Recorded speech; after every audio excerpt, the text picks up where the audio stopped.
Hello everyone, in this video we're going to discuss on how to get binding energy and also binding energy per nucleon. Alright, let's read the question. A nuclide mass of bromine 35 is 80.8971 AMU. So basically this 80.8971 is the combination of all nuclides in the nucleus of bromine. And then we have to calculate the binding energy in mega electron volt and also in joule. So what do we have to do? Number one is for us to get the mass defect. So the mass defect equation is delta M equals to the proton number times the mass of the proton is already given here. This is the mass of the proton plus the neutron number times the mass of the neutron, and that will be this one. Okay, and then we're gonna subtract it with the mass of the nucleus of the bromine. So the mass of the nucleus of bromine is this one lah. Okay, so we're gonna do substitution. Let me do it for you. Because this is bromine 35, that would be 35 is the proton number times the mass of the proton. Alright, plus a number of neutron is, we look here, this is 85. This is the total number of nucleons. So 81 minus 35, which is the proton number. So the number of neutron is 46. We're going to go back here and put 46. And then times the mass of neutron, like here.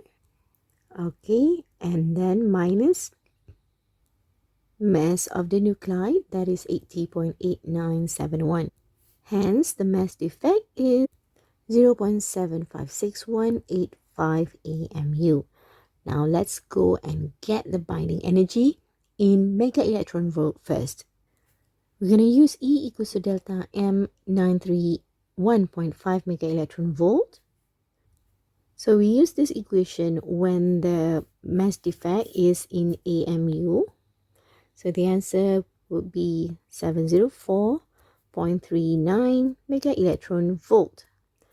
Next, because we want to find the mass of the binding energy in joule, I'm going to put here the binding energy. This one also should be binding energy. Because we are trying to find the binding energy in joule, we are going to put the equation. You're going to use the equation delta mc squared. But in this case, we have to change the AMU right here into kilograms. So what should we do is like this. What we are doing here, we times the mass of carbon to change it to kilograms. And then of course, we're going to times the speed of light, don't forget the squared, and your answer should be 1.13 times 10 to the negative 10 joule. That's it. Now let's move to question B.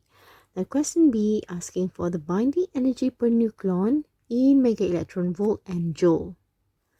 Binding energy per nucleon's symbol is EB over E. Okay, what is the nucleon? Nucleon number is 81. We want to know this is 81 is basically the number of nucleons, whether it is proton or neutron, and the total of these nucleons are 81. Okay, so we have to find the binding energy per nucleon in mega electron volt first. So we're going to do like this, 704.39 divided by 81, and your answer should be 8.696 mega electron volt, I'm sorry, with the M, per nucleon. And that's it. That is the binding energy per nucleon in mega electron volt. And now let's repeat the same step for binding energy per nucleon in joule. So we're going to copy 1.13 times 10 to the negative 10th divided by the total number of nucleon, and that would be 1.4 times 10 to the negative 12 joule per nucleon. Alright, so yeah, that's it. That's how you answer this kind of question.